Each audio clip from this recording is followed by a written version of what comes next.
ने जो मेहनत की है इसका कोई तोड़ नहीं है। हम इसकी कहीं ये नहीं कह सकते इसका ये तोड़ है, किसी शब्दों में हम बयान नहीं कर सकते। पूरे स्टाफ को और बाहर से हमारे अतिथिगण पहुंचे हैं, एक बार दोबारा उनका धन्यवाद करते हैं और मैं मेरी बात को शुरू करता हूं। आप सबको पता है आज पूरे देश में शिक्षा के ऊपर बहुत बड़ा चोट किया जा रहा है। शिक्षा के क्षेत्र में आम नागरिक पिछड़ता जा रहा है। सरकारें हों भले ही कोई भी रहे, आज शिक्षा के ऊपर मजबूती से इतना बोलबाला नहीं है, सुना नहीं जा रहा है। लेकिन इस गांव में वर्तमान जो स्टाफ है पिछले 5-6 सालों से इतनी मेहनत करके इस पूरे परिसर को जो सुंदर बना है, पूरे स्टाफ ने परिवार की तरह इस स्कूल को सीखने का काम किया है। इसलिए पूरे गांव की तरफ से शाला परिवार में जो कर्मचारी टीचर नियुक्त हैं उनका पुनः आभार और दिल से धन्यवाद देना चाहते हैं। साथ ही हम ये बताना चाहते हैं पूरे गांव के लोगों को, आज हम जानते हैं कि शिक्षा एक व्यवसाय बन चुका है और इस व्यवसाय के अंदर जिस व्यक्ति के पास पैसा रहेगा, जो आर्थिक सक्षम रहेगा, उसके बच्चे पढ़ पाएंगे। मैं कहना चाहता हूं अगर हम आर्थिक सक्षम नहीं हैं और हमारे बच्चे शिक्षा से वंचित रह रहे हैं सरकारी विद्यालय होने के बावजूद, तो कहीं ना कहीं इसमें आम नागरिक की जागरूकता का अभाव है, ऐसा मैं मानता हूं। क्योंकि आज जो सरकारी स्कूल है, ये सरकारी स्कूल गांव की सबसे बड़ी प्रॉपर्टी है, सबसे बड़ा धन है। क्योंकि इस स्कूल से आज हमारे गांव में जो लोग सरकारी सेवा में गए हैं वो लोग जानते हैं कि आज इस सरकारी स्कूल ने हमें क्या दिया है और क्या नहीं दिया है। तो मैं कहना चाहता हूं कि गांव के प्रत्येक नागरिक की जिम्मेदारी है कि इस स्कूल का नामांकन इतना बढ़ाए कि पूरे सीकर जिले का ध्यान इस ओर आकर्षित हो कि इस गांव में एक सरकारी स्कूल है और यहाँ के आम नागरिक सरकारी स्कूलों में जो शिक्षा होती है उसके प्रति कितने जागरूक हैं, इस तरफ भी ध्यान आकर्षित हो पूरे सीकर जिले का। इसलिए मैं पूरे गांव वालों से निवेदन करता हूं कि इस बार जो एडमिशन होंगे इसमें ज्यादा से ज्यादा एडमिशन सरकारी स्कूलों में करवाएंगे। आपने ये महसूस किया होगा कि बहुत सारी सरकारी स्कूलें हैं उनमें 5-5 बच्चे रहते हैं और आखिरकार उन स्कूलों को बंद करना पड़ रहा है। अगर इस तरह की स्कूलें, इस तरह की व्यवस्थाएं चालू रहेंगी तो मैं मानता हूं कि सरकारी स्कूलें पूरी तरह से बंद हो जाएंगी। और उस समय में क्या होगा, जिन लोगों के पास पैसा रहेगा उनके बच्चे सरकारी स्कूलों में पढ़ेंगे, अधिकारी बनेंगे, नौकर बनेंगे, और जिनके पास पैसा नहीं रहेगा उन सबके बच्चे मजदूर होंगे, गरीब होंगे, उनका शोषण होगा, उनके ऊपर अत्याचार होगा। इसलिए मैं आप सबका ध्यान आकर्षित करना चाहता हूं कि इस बार जब नामांकन हो, कोई भी नागरिक, कोई भी ग्रामीण प्राइवेट स्कूलों की तरफ अपने बच्चों को ना भेजे और अधिक से अधिक बच्चों को सरकारी स्कूलों में दाखिला दिलवाए। क्योंकि यह हम जानते हैं यहां पर जो सरकारी स्टाफ होता है वो सरकारी स्टाफ कितने पायदानों को पार करने के बाद सरकारी टीचर बनता है। मैं प्राइवेट में पढ़ाने वाले टीचरों का अपमान नहीं करना चाहता, लेकिन गुणवत्ता का जहां तक सवाल है, हमारे जो सरकारी टीचर हैं उनकी कतई तुलना प्राइवेट के टीचर नहीं कर सकते। हम जानते हैं कि एक परीक्षा पास करना कितना कठिन होता है, कितना कंपटीशन रहता है, सैकड़ों लोगों का एक पद के ऊपर कंपटीशन रहता है। उस कंपटीशन को पास करने के बाद हमारा एक सरकारी टीचर बनता है और वो सरकारी स्कूल में आता है और वहां पर उसके अंदर जो टैलेंट रहता है वो गांव के बच्चों को देने का वो काम करता है। तो आप क्या तुलना कर सकते हैं प्राइवेट के टीचर और सरकारी के टीचर की? कर सकते हैं क्या? बताइए एक बार, गांव के लोग एक बार मुझे बताएंगे। कोई बोल ही नहीं रहा, क्या बात है भाई? कर सकते क्या तुलना? नहीं कर सकते तुलना, बिल्कुल नहीं कर सकते। बेरोजगारी है, पूंजी जिन लोगों के पास है उन्होंने प्राइवेट संस्थाएं खोल ली हैं और वहां पर शिक्षा का व्यवसाय कर दिया है, और शिक्षा जो लोग सक्षम है आर्थिक उनको मिल रही है, और जो लोग शिक्षा में आर्थिक संपन्न नहीं है उनके पास शिक्षा नहीं है। इसी बात को लिंक करते हुए मैं जोड़ना चाहता हूं, एक समाजवाद एक शब्द होता है जो हमने उद्देशिका लगाई है, और बुद्धजन जो मंच के ऊपर बैठे हैं बहुत अच्छे से इसका मतलब समझते हैं। समाजवाद शब्द का मतलब यह होता है कि अमीर और गरीब के बीच में किसी तरह की खाई ना रहे, सब लोग बराबर रहे। कन्हैया कुमार कहते हैं कि संविधान जो कानून है पूर्ण रूप से उस दिन लागू होगा जिस दिन अडानी का बेटा, अंबानी का बेटा, मेरा भाई और हमारे बच्चे एक स्कूल में पढ़ेंगे। बात समझ रहे हैं? इस बात का अर्थ यह है कि आज पूंजीपति जो लोग हैं उनके पास पैसा बहुत है, वो कुछ भी कर सकते हैं, लेकिन आज मजदूर का बेटा सरकारी स्कूल में भी अध्ययन नहीं कर सकता, उसके पास कपड़े नहीं होते हैं, किताबों की व्यवस्था नहीं होती है, पेन की नहीं होती है, व्हीकल की नहीं होती है, वो चल के नहीं जा सकता है।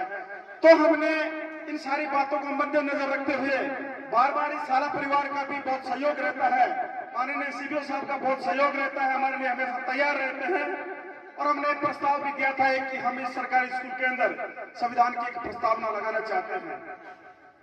संविधान की प्रस्तावना लगाने का उद्देश्य यह है, आज पूरे देश में बहुत भयावह स्थिति है, लोकतंत्र के बावजूद भी पूरे देश में जो भी सरकारें हैं वो तानाशाही हैं।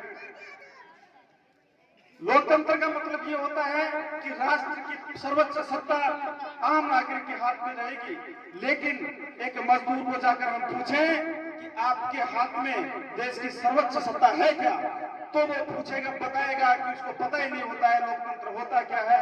तो संविधान की जो मूल भावना होती है आज पूरी तरह से पूरे देश के अंदर छिन्न भिन्न हो गई है।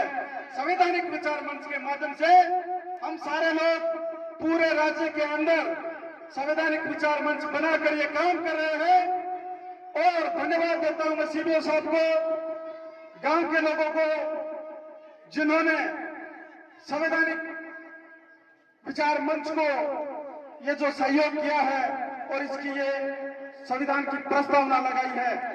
ये लोग कहीं ना कहीं राष्ट्र में जो देश के संविधान के ऊपर हमला हो रहा है उसको बचाने का सारे लोग काम कर रहे हैं, मैं ऐसा मानकर चलता हूं, क्योंकि संविधान आम नागरिक के लिए इतना इंपॉर्टेंट है कि हम सोच नहीं सकते।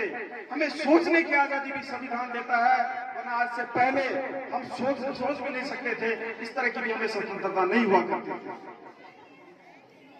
संविधान की कल्पना नहीं कर सकते। संविधान जब बच्चा जन्म लेता है, जन्म से पहले जब मां के पेट में होता है, उस टाइम पे हमारी रक्षा करता है कि कोई भी बहन अबॉर्शन नहीं करवा सकती, गर्भपात नहीं करवा सकती। क्यों नहीं करवा सकती? क्योंकि उस बच्चे का अधिकार होता है कि वो अपनी जिंदगी जिए और आकर इस देश के अंदर स्वतंत्रता से अपना जीवन जी सके। तो यह आजादी संविधान हमें देता है। और जब आदमी खत्म हो जाता है, उसकी डेड बॉडी का भी पूर्ण रूप से मान सम्मान के साथ अंतिम संस्कार हो या अंतिम क्रियाक्रम हो, इस तरह का अधिकार भी हमें संविधान देता है। तो हम सबकी जिम्मेदारी है, संवैधानिक विचार मंच की जिम्मेदारी है, आम नागरिक की जिम्मेदारी है कि वो सारे लोग मिलकर संविधान की पालना करें, संविधान को बचाने का काम करें। इस उद्देश्य के लिए, इस उद्देश्य के साथ हमने संवैधानिक विचार मंच की तरफ से कर्मचारियों से सहयोग लेकर यहाँ पर उद्देशिका लगाने का काम किया है। मैं जिक्र करना चाहता हूँ बीच में यहाँ पर संवैधानिक विचार मंच के समर्पित लोग और जो साथी हैं गांव के, रात को 3 बजे तक इसको लगाने का काम कर रहे थे। कोई एक व्यक्ति पैसा नहीं लिया इस चीज का। रात को 3 बजे जब ठंड पड़ रही थी, सब लोग सो रहे थे, नेत्रान थे, भाई सोनू है और बहुत सारे लोग थे, हमारे मोनू है, हम कम से कम 10 लोग यहाँ पर 3 बजे तक लग रहे थे। तो मैं इस चीज की ये उम्मीद करता हूँ, ये विश्वास रखता हूँ कि अगर गांव के सार्वजनिक काम के लिए अगर जरूरत पड़ी तो गांव किसी भी सूरत में पीछे नहीं रहेगा। इस चीज का मुझे पूरा भरोसा है। नहीं रहेंगे ना? एक बार ऊपर हाथ करके बता दें। किसी का ऊपर हाथ ही नहीं उठाया, आप बता दो। धन्यवाद। दूसरा मैं एक बात रखना चाहता हूं कि ये जो सारा कार्यक्रम है इसमें हमारे जनप्रतिनिधि मौजूद हैं, गांव के प्रबुद्ध लोग मौजूद हैं, बच्चे मौजूद हैं, क्योंकि आज हम हमारे बच्चों की शिक्षा का सवाल सरकार या किसी दूसरे व्यक्ति के ऊपर नहीं छोड़ सकते। हमारी गांव के प्रत्येक व्यक्ति की यह जिम्मेदारी है कि वह अपने बच्चों को खुद ध्यान रखे और उनकी पढ़ाई के ऊपर ध्यान दे, उनकी बागडोर का पूरा जिम्मा संभाले। हम पिछले काफी समय से माननीय सरपंच महोदय, ग्राम सेवक जी, एसडीएम साहब को निवेदन कर रहे हैं कि हमारे गांव के लिए किसी भी सूरत के अंदर एक लाइब्रेरी होनी चाहिए जिसके अंदर हमारे बच्चे पढ़ सके। इस तरह की हमने संकल्पना ली है। और बच्चे हमारे प्राइवेट स्कूल में नहीं पढ़ सकते, जाकर गांव नहीं पढ़ सकते, नीमका थाना नहीं पढ़ सकते, लेकिन माननीय सरपंच साहब, सरपंच प्रतिनिधि आप सर्वे सर्वा है, मौजूद है ग्राम पंचायत के। आज इस कार्यक्रम के माध्यम से आप हमें यह आश्वासन देंगे, भले हमें कुछ भी करना पड़ जाए, इस गांव के बच्चे को, प्रत्येक बच्चे को अच्छे से अच्छे संस्कार देंगे, अच्छे से अच्छी शिक्षा देंगे। इसके लिए आप हमें यहाँ पर उद्बोधन करके विश्वास दिलाएंगे कि गांव के लिए निःशुल्क लाइब्रेरी खुलवाने का आप काम करेंगे। इस कार्यक्रम के माध्यम से मैं आपसे निवेदन करूंगा पूरे गांव की तरफ से, क्योंकि जहां पर जो बच्चा पढ़ेगा वो जाकर अधिकारी बनेगा। जहां पर आसपास में समस्त कौम रहेंगे, सब लोगों के लिए वो लाइब्रेरी रहेगी। सब जात के, सब समाज के यहाँ पर बच्चे पढ़ सकेंगे। एक बड़े नजरिए के साथ हम चाहते हैं कि गांव के अंदर लाइब्रेरी किसी भी सूरत में इस साल के अंदर बने। और सरपंच महोदय अगर चाहते हैं तो हमें इसकी सौगात कल या परसों भी दे सकते हैं।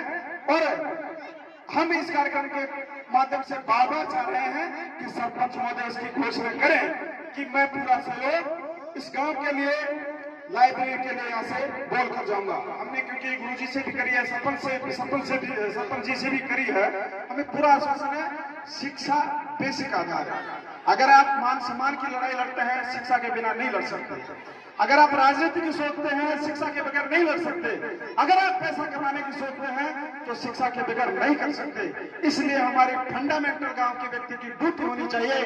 किसी भी सूरत में हमारे गांव के पास सरकारी स्कूल तो है ही है, साथ में हमारे पास लाइब्रेरी भी होनी चाहिए। उस लाइब्रेरी के अंदर मैं मोटी मोटी 3 चीज बता देना चाहता हूँ। सबसे पहला रहेगा कम से कम 100 या 200 बच्चों की सीटिंग व्यवस्था रहनी चाहिए। इस तरह का हमारा सपना है। दूसरा, जितने भी महापुरुष हुए हैं, महामानव हुए हैं, उनका इतिहास वहां पर एक कमरे के अंदर व्यवस्थित होना चाहिए, जिससे हमारे लोग ताश जो खेलते हैं, गलत बातें करते हैं स्टैंड पर बैठ कर, वो लोग वहां ना बैठे और एक कमरे में आकर उन महापुरुषों की किताब पढ़ने का काम करें, जिससे एक अच्छे समाज का निर्माण हो। तीसरा, सबसे इंपॉर्टेंट काम बता रहा हूं कि जो गांव जोड़ली है, इसका एक इतिहास है। यहाँ पर जो हम सब बैठे हैं, किसी ना किसी घराने से लेकर हमने यहाँ पर चमड़े का काम शुरू करना किया, हमने यहाँ पर कूचे काटना शुरू किए, और आज हम सारे लोग मजबूत होकर सरकारी सेवाओं में जा रहे हैं, अच्छे कपड़े पहन रहे हैं। तो हमारी सबकी जिम्मेदारी है कि इस गांव को ज्यादा दिन नहीं बसे हुए हैं, इतने 400-500 वर्ष हुए हैं, इस गांव के इतिहास का भी एक कमरा उस लाइब्रेरी के अंदर होना चाहिए। क्योंकि मुझे पता है इस गांव में इस तरह के लोग हुए हैं, हो सकता है उनके पास शिक्षा का अभाव था, लेकिन उन लोगों की तुलना हम कतई नहीं कर सकते किसे। यहाँ पर इस तरह के बली लोग हुए हैं, इस तरह के विवेक वाले लोग हुए हैं। इस तरह के लोगों को अगर हम याद नहीं करेंगे, उनका इतिहास अगर हम संजोकर नहीं रखेंगे, तो दूसरा इस तरह का इतिहास उनका संजोने कोई नहीं आएगा। तो मैं निवेदन करता हूँ गाँव वाले लोगों से भी और सरपंच महोदय से भी कि भाई अगर आपके पास बजट आता है तो ठीक है, नहीं आता है तो आप तो हमें अनुमति दीजिए। इससे सबसे पहले तो पूरे ग्रामवासियों को, इससे संविधान की जो कॉन्स्टिट्यूशनल जो मेथड बना रखा है गवर्नमेंट ने, इसके जो संरक्षक हैं यहाँ के अध्यक्ष महोदय, उनको और पूरे ग्रामवासियों को बहुत बड़ी धन्यवाद देना चाहूँगा। पूरे शायद पूरे भारत में ही किसी शिक्षण संस्थान में ये पहली पट्टिका लगी हुई होगी मेरे हिसाब से। ये नहीं तो सीकर जिले में तो पहली पट्टिका है, तो उनके लिए बहुत बहुत बड़ा धन्यवाद है। और संविधान को जीवित रखने वाले ये आम नागरिक, ये जनप्रतिनिधि, ये अध्यक्ष महोदय और इतने जागरूक संविधान के प्रति, तो बहुत बड़ी उपलब्धि है। और संविधान को इसी प्रकार से उनकी परिभाषाएं, फंडामेंटल राइट्स क्या हैं, हमारी ड्यूटीज़ क्या हैं, हमारे अधिकार क्या हैं, सभी माताओं बहनों का अगर ये बताते रहेंगे तो इस गांव से ये पहल शुरू हुई है, ये इतना बड़ा कारवा हो जाएगा कि पूरे हिंदुस्तान में इसकी एक मिसाल कायम होगी। राजकीय उच्च प्राथमिक विद्यालय बालिका, जहाँ शिक्षा के प्रति बालिकाओं का बहुत बड़ा रुझान है। और इस संवैधानिक के जो अध्यक्ष महोदय हैं उन्होंने इसमें पहल की है, तो एक प्रकार का बहुत बड़ा उदाहरण होगा। तो मैं आपके जरिए, मास मीडिया के जरिए और सोशल मीडिया के जरिए ये चाहूँगा कि समस्त हमारी शिक्षण संस्थाएं इस प्रकार की उद्देशिका और संविधान की जो उद्देशिका है, इसके मूल राइट्स हैं, अधिकार हैं, इनके सबके प्रति जागरूक होकर प्रत्येक शिक्षण संस्थाओं में लगाने की हम पहल करवाएंगे, जिससे कि प्रत्येक माता बहन इसके बारे में जान सके, पहचान सके, अपने अधिकारों को पहचान सके।